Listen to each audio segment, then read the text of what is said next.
Bonjour et bienvenue sur le podcast Reconsidération pour les arborescences de Pan.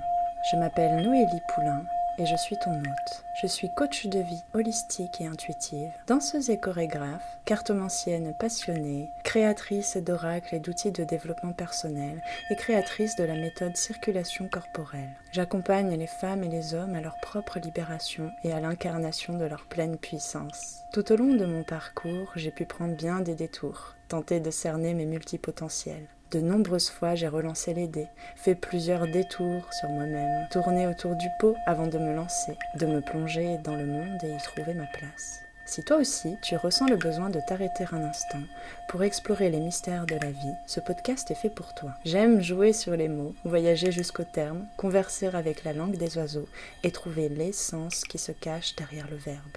Dans ce podcast, je vais te partager mes ressentis du moment, mes reconsidérations méditatives, mes découvertes, dans l'intention de reprogrammer et d'illuminer ce qui a besoin de l'être. On se retrouve toutes les 2 semaines le mercredi pour te reconnecter à cette partie plus invisible de toi, ton intuition et ta sagesse intérieure.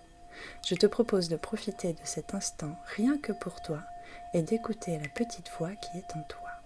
En attendant, je te dis à très vite.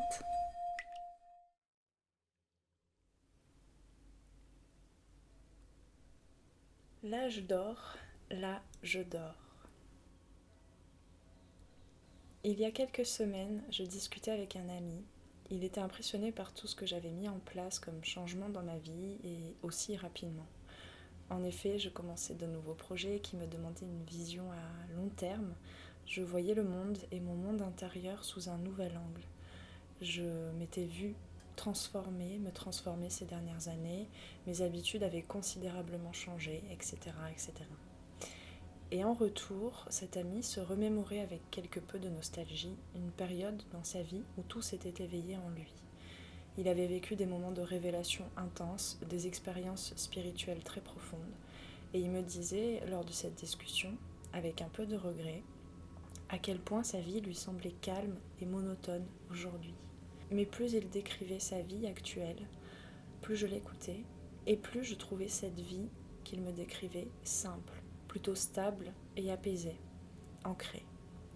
Il me parlait du fait que ses journées se succédaient dans des tâches quotidiennes et rythmées, où tout était voué au quotidien de sa vie familiale. Cet ami venait d'emménager plus proche de la nature, et la maison demandait des soins et des actions simples, et de mon côté, j'entendais dans son discours émaner la beauté de ce que pouvait être une vie éveillée qui allait à l'essentiel, contrairement à ce qu'il semblait vouloir me décrire finalement. Quelques minutes après avoir quitté cet ami sur le quai du train dans lequel nous discutions, j'ai réalisé à quel point cela me paraissait évident maintenant, qu'après une période d'éveil spirituel, comme on le dit souvent, il y a un temps plus calme, d'intégration et un temps nécessaire. Il y a quelques années, j'avais été enseignée par cela en contemplant des vagues sur les berges de la Seine parisienne. Il y a une arrivée fulgurante, une vague de nouvelles informations, qu'elles proviennent de l'intérieur de soi, parce qu'on a fait lumière dans certains espaces, ou du monde environnant. Cela n'a pas beaucoup d'importance, il y a surtout du mouvement. Et puis cette eau qui avait déferlé sur le rivage se retirait quelque part, en soi, pour aller nettoyer plus en profondeur peut-être. Et puis une suspension, un silence, avec une sensation de vide, de départ, avant qu'une nouvelle vague n'arrive, peut-être même composée pour certaines de ces mêmes gouttes d'eau que la vague précédente. Eh bien, c'est de ce moment de suspension et de silence dont je voudrais vous parler aujourd'hui. Ce moment où tout nous semble figé, comme avant, sans mouvement. Mais sans l'immobilité, le mouvement ne peut avoir lieu. Et puis, parfois, sur la scène que j'observais, une péniche passait sur les flots. Et là, déferlement complet. Les vagues grossissaient, s'accéléraient, et c'est ce qu'on appelle le grand changement, la période d'éveil, d'éveil à soi, à de nouvelles parcelles de son être, la succession de synchronicités qui déferlent dans notre vie. Et on n'a parfois plus le choix que de reconnaître que les moments de repos précédents nous avaient préparés à réunir toutes les forces intérieures. pour ne pas se laisser engluer dans nos anciens schémas et pour suivre son chemin, pour poursuivre et se laisser aller dans les flots de nos mouvements intérieurs, suivre le flot remuant de notre âme qui nous guide vers un ailleurs. À l'heure où je prépare ce podcast, mon ami vit aussi finalement une période de grand bouleversement dans sa vie, avec beaucoup d'imprévus. Et je crois qu'il n'avait pas idée à quel point la vie qu'il me décrivait lors de notre discussion il y a encore quelques semaines allait être complètement bouleversée, et que cette immobilité dont il me parlait n'était qu'un passage. Ce podcast pourrait s'arrêter là.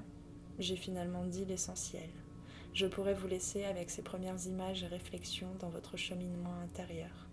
Vous aurez d'ailleurs remarqué que je le publie un peu plus tard que prévu, sauf pour ceux qui écouteront le podcast beaucoup plus tard. Honnêtement, cela fait plusieurs semaines que je veux vous parler de ce sujet.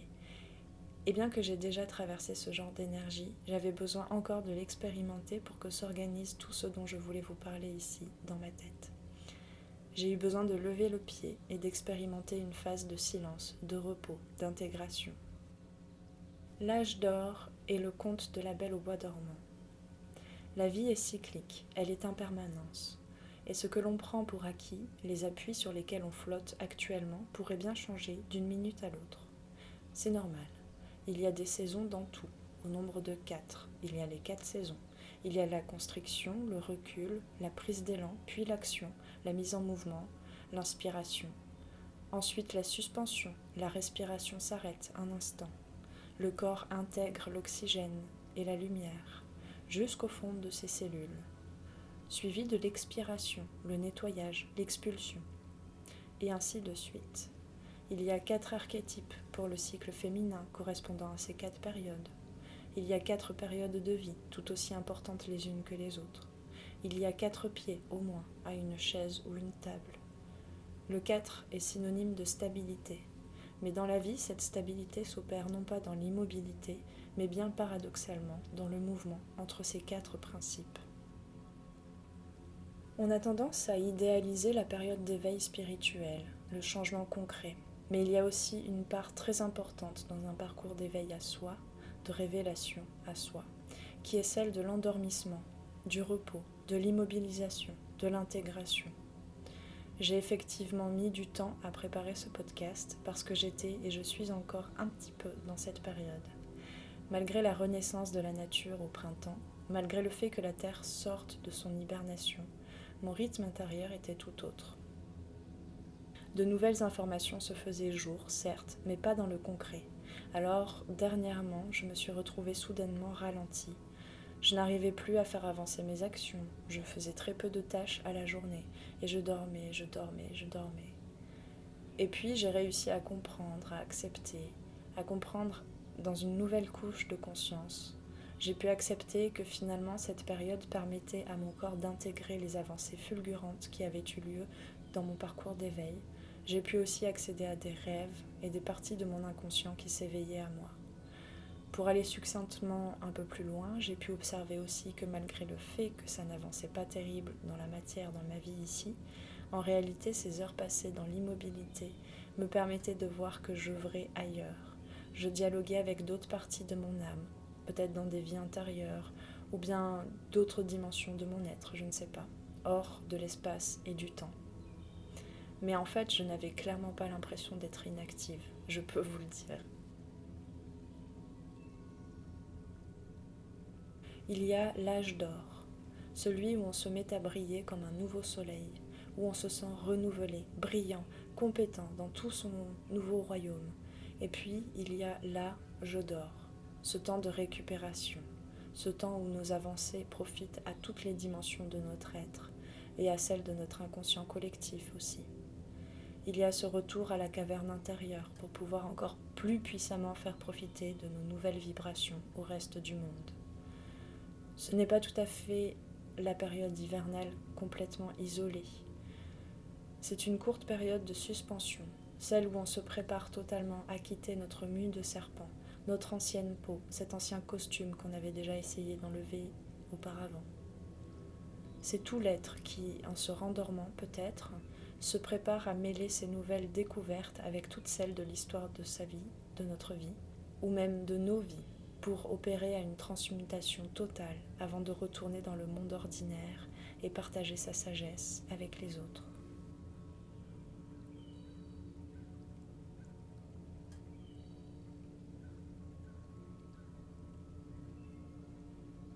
Il y a un livre, et je pense que ce ne sera pas la seule fois où je vous en parlerai. Ce livre, c'est mon livre de chevet, Le héros aux mille et un visages de Joseph Campbell. L'auteur a réuni de nombreux mythes, contes, religions, pour en laisser sortir une structure commune. Il est important de comprendre que les cycles dont il parle dans ce livre peuvent en simultané traverser plusieurs années de notre vie, tout comme quelques heures de notre journée. Il explique donc au fur et à mesure des chapitres les différentes étapes, cycles que nous traversons tous dans nos inconscients, avant de se révéler être le véritable héros mythique de notre vie. On y croise alors plusieurs archétypes qui se succèdent, plusieurs paysages intérieurs magiques et indécelables.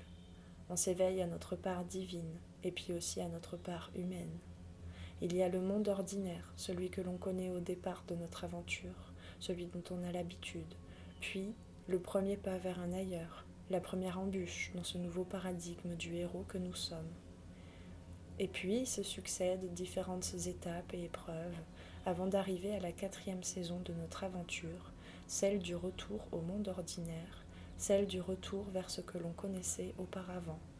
Mais ayant tant changé, tout au long de notre aventure, il nous faut encore passer entre le monde magique de notre éveil à celui du monde matériel, à celui où toutes les lignes dernièrement modifiées dans notre être vont pouvoir concrétiser les changements dans la matière. Ce dernier passage peut être délicat, et il est possible qu'on ait la sensation de régresser parfois, de retourner au tout début de notre aventure, peut-être pour comparer l'avant-après, peut-être parce qu'une leçon de vie n'a pas encore été intégrée.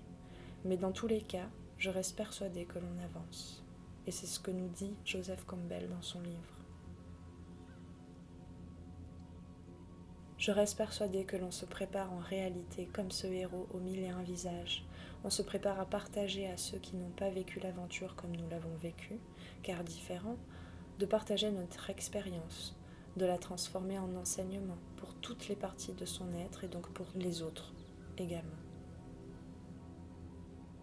Ainsi donc, pour aujourd'hui, je choisis de vous parler d'un des visages de ce héros que nous sommes, en utilisant le motif du conte de la Belle au bois dormant, et en m'appuyant sur un autre livre, que j'aime beaucoup aussi, Psychanalyse des contes de fées, de Bruno Bettelheim. Pour moi, la Belle au bois dormant nous parle de cette période d'adolescence, celle où l'on se prépare, où l'on se sépare, où l'on mute d'un état à un autre, celle où l'on dit au revoir au passé, en même temps que l'on dit bonjour à notre futur. Cette période de transition, c'est le printemps, mais qui peut parfois nous mettre dans une position endormie avant d'émerger. Celle où l'on prépare son système nerveux, son arborescence à l'étape ultime, juste avant l'arrivée dans la 4e phase de notre vie. Et pour illustrer ce que je perçois de cette 4e saison, je vais vous lire un extrait de ce livre. Pour Tolkien, les éléments les plus stables des contes de fées traditionnels sont au nombre de 4. L'imagination, la guérison, la délivrance et le réconfort.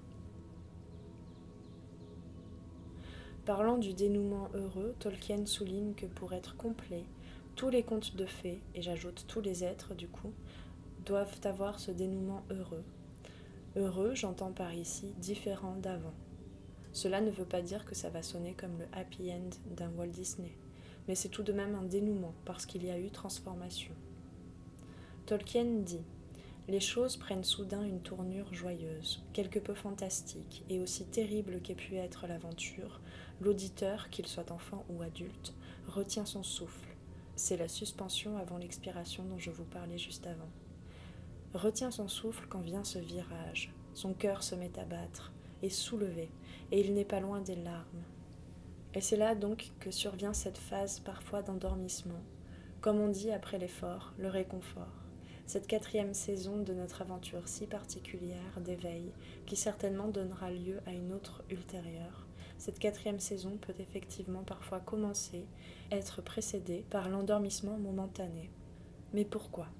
Eh bien pour se préparer à transcender totalement, à se transformer complètement de tout son être, pour se préparer à cet ultime feu d'artifice d'émotion et de gratitude. Et si tu es comme moi complètement, subtilement sensible, tu sais à quel point ces moments de révélation à soi-même, ces périodes printanières et estivales de ton être peuvent être fortes en émotions, épuisantes même. Le corps et toutes les consciences ont besoin de ce temps de repos pour s'y préparer, pour qu'enfin les leçons soient acquises, pour qu'enfin tu puisses voir toute l'explosion de ta lumière sans cligner des yeux.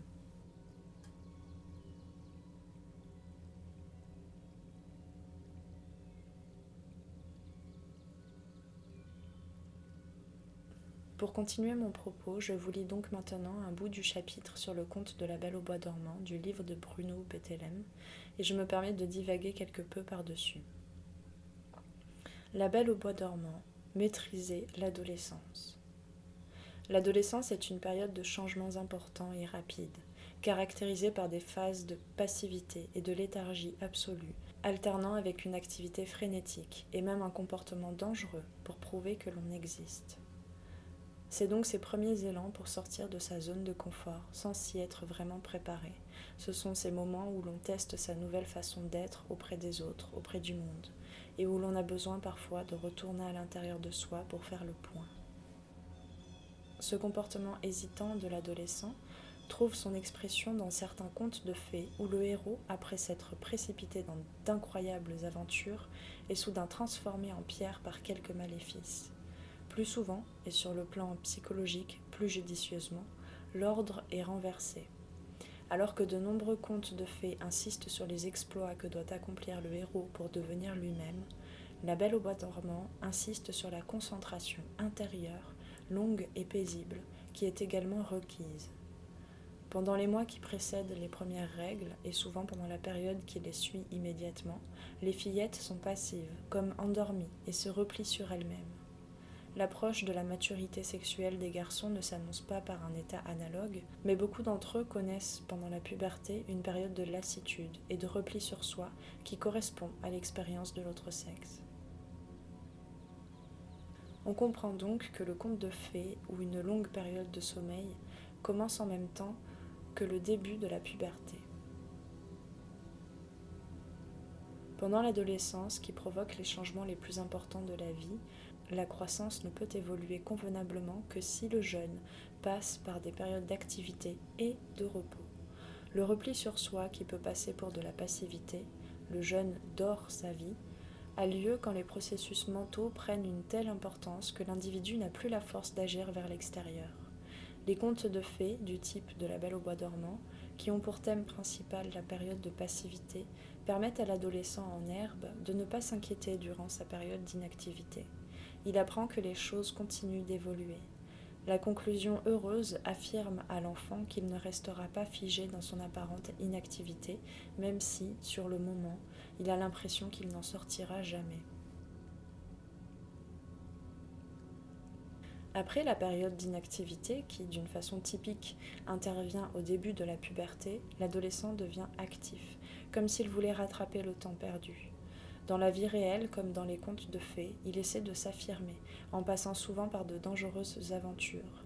C'est par l'intermédiaire de son langage symbolique que le conte de fées établit qu'après avoir rassemblé ses forces dans la solitude, l'adolescent doit devenir lui-même.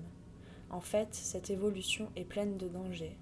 L'adolescent doit tourner le dos à la sécurité de l'enfance. Il est perdu dans une forêt hérissée de dangers, par exemple. Il doit apprendre à affronter les angoisses et les tendances violentes d'autrui. Il rencontre des bêtes sauvages et des dragons. Je cite ici aussi sa part sauvage intérieure, son propre dragon, sa force et sa puissance lumineuse qui, mal maîtrisées, peuvent devenir destructrices. Il doit apprendre, à se connaître. Il croise des personnages et des expériences étranges. Grâce à ce processus, l'adolescent perd son ancienne innocence. Il n'est plus le simplet, dans le conte des trois plumes, que l'on considère comme un être stupide et obscur. Il n'est plus, je rajoute, l'être simple tel que l'on se considère parfois soi-même, ou comme le petit garçon ou la petite fille de sa maman. Les risques que contiennent les aventures hardies sont évidents. La Belle au bois dormant encourage l'enfant, et donc l'enfant que nous sommes, notre enfant intérieur, dans les cycles de vie, à l'âge adulte aussi, à ne pas avoir peur des dangers de la passivité. La Belle au bois dormant a beau être très ancien comme conte, il a plus que tout autre conte un message très important à délivrer aux jeunes, ou moins jeunes. La plupart des adolescents et leurs parents redoutent une croissance sans histoire, où rien, semble-t-il, ne se passe. On estime en général que l'on ne peut arriver à quelque chose que si on a un objectif bien visible.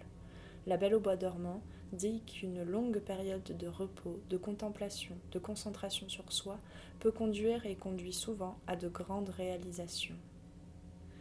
On a prétendu récemment que dans les contes de fées, la lutte contre la dépendance de l'enfance et pour la réalisation de soi est souvent décrite de façon différente selon qu'il s'agit d'un garçon ou d'une fille, et que ce particularisme découle d'un parti pris social. Or, il est évident que les contes de fées ne tombent pas dans ce travers. Ils présentent la fille repliée sur elle-même au cours de la lutte qu'elle livre pour son identité, et le garçon tourné agressivement vers l'extérieur. Mais ils symbolisent ensemble les deux façons d'affirmer son identité, en apprenant à connaître et à maîtriser le monde intérieur comme le monde extérieur.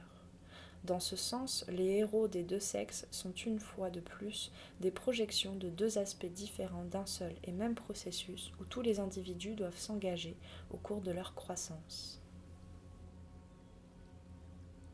Dans les contes de fées, les personnages des deux sexes apparaissent dans les mêmes rôles. Dans La Belle au bois dormant, c'est le prince qui observe la belle endormie. Mais dans Cupidon et Psyché, et dans les nombreux contes qui en dérivent, c'est Psyché qui surprend Cupidon dans son sommeil, et qui, comme le prince, s'émerveille de cette beauté qui lui appartient. Ce n'est qu'un exemple entre mille. Étant donné la multitude des contes de fées, on peut penser, sans grand risque de se tromper, qu'il y a autant de héros qui volent au secours de leur bien-aimé que d'héroïnes qui montrent la même détermination et le même courage en sauvant leur prince charmant.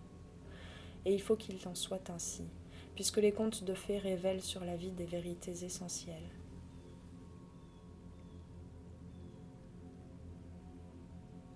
Je me permets d'écourter un peu la lecture de ce chapitre pour aller vers la fin, et je t'invite à te procurer ce livre très intéressant pour prolonger la réflexion si tu le souhaites. La rencontre harmonieuse du prince et de la princesse, l'éveil de chacun d'eux devant l'autre, est le symbole de ce qu'implique la maturité, non seulement l'harmonie vis-à-vis de soi-même, mais également l'harmonie vis-à-vis de l'autre.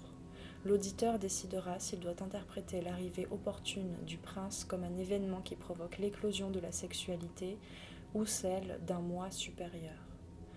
L'enfant, probablement, saisira les deux sens. Il y verra certainement l'éveil de sa personnalité, la mise en harmonie des tendances chaotiques qui grouillaient en lui, autrement dit, l'entente harmonieuse de son ça, de son moi et de son surmoi. L'union heureuse de la fin du conte semble être le message le plus significatif que puissent transmettre les contes de fées. Ce n'est qu'après avoir réalisé l'harmonie intérieure qu'on peut espérer la trouver dans les rapports avec les autres. L'histoire de la Belle au bois dormant fait comprendre qu'un certain événement traumatique ou une vague de changement a des effets très heureux.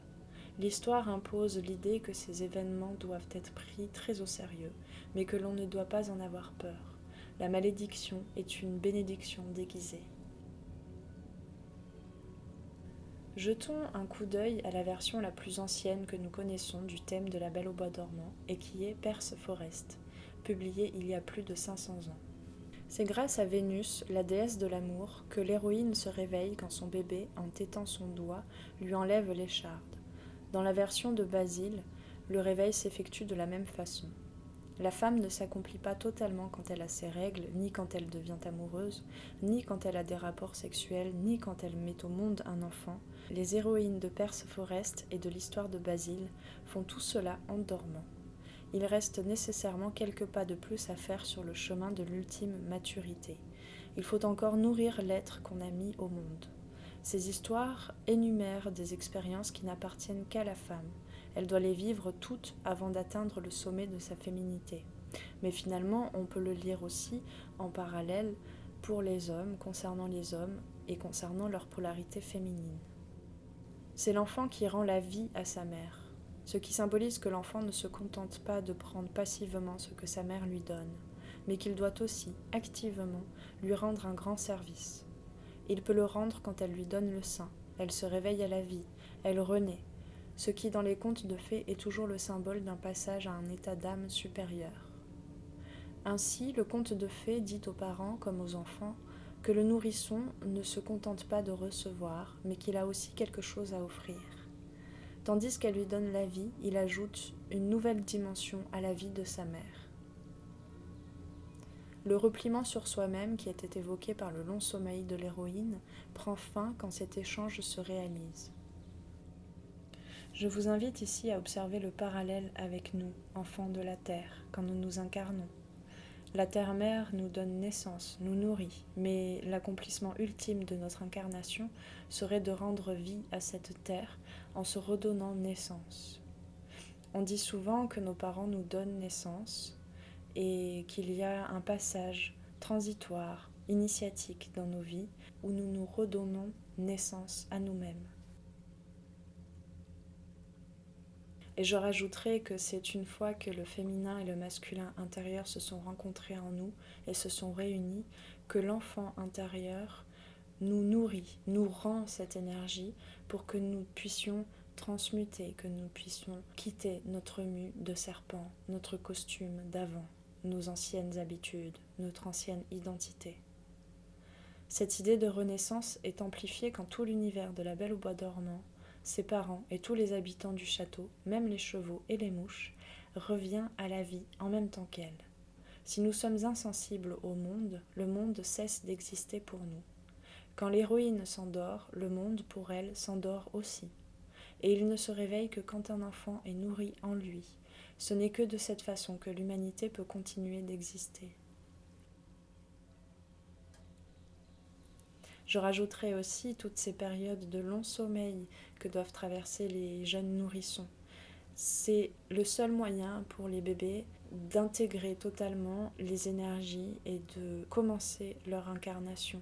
Ils n'ont pas la structure énergétique assez renforcée pour vivre trop longtemps un lien avec ce qu'il se passe dans la réalité. Ils ont besoin d'intégrer ça. Le cerveau a besoin de changer sa plasticité, d'évoluer, de se construire. Et le bébé n'a d'autre choix que de le faire durant son sommeil.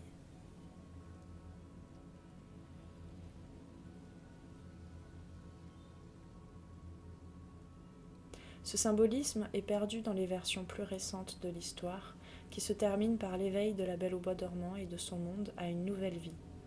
Mais même sous la forme abrégée qui est parvenue jusqu'à nous, où la Belle est réveillée par le baiser du prince, nous sentons, sans que cela nous soit précisé, comme dans les versions plus anciennes, que l'héroïne est l'incarnation de la féminité dans toute sa perfection.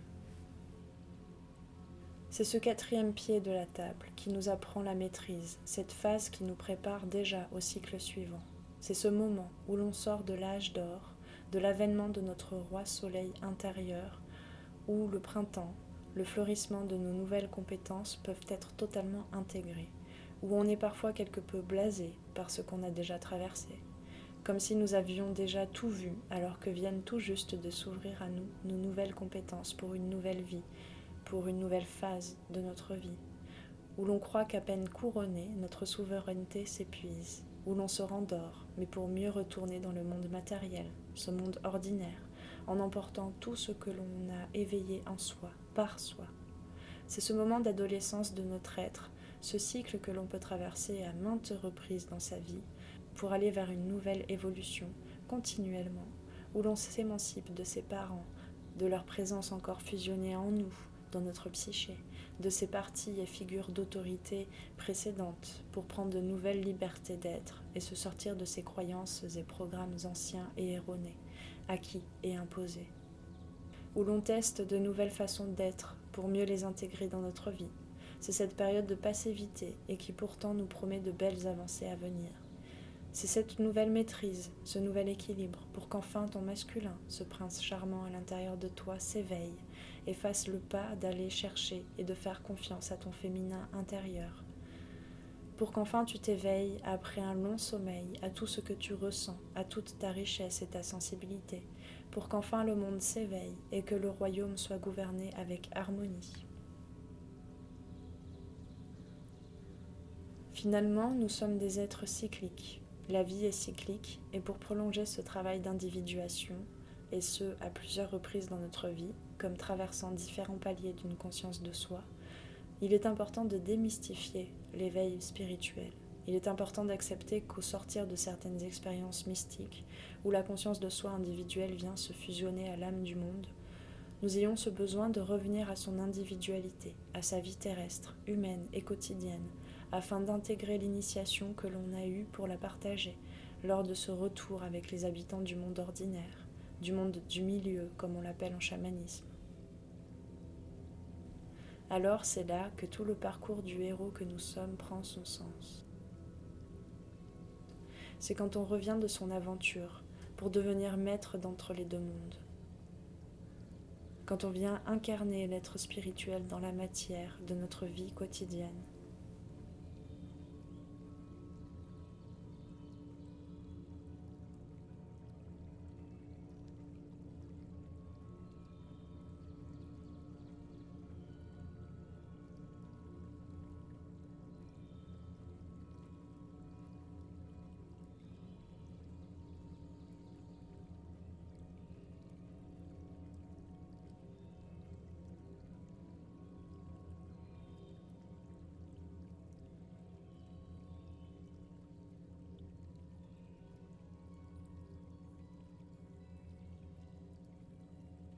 Si tu veux retrouver certains passages de cet épisode de podcast ou les autres podcasts, tu trouveras les versions écrites sur mon blog, sur mon site internet. Merci d'avoir passé ce moment avec moi. C'était Noélie pour les arborescences de Pan. Si tu veux réserver une guidance individuelle ou prendre rendez-vous pour un accompagnement en coaching holistique et en savoir plus sur moi, rendez-vous sur mon site internet. Tu y trouveras toutes les informations sur les différentes formules pour les guidances individuelles et les accompagnements personnalisés en coaching holistique. Les appels découvertes sont gratuits en ce moment, alors profites-en. Prends bien soin de toi et à très très bientôt. Ciao ciao.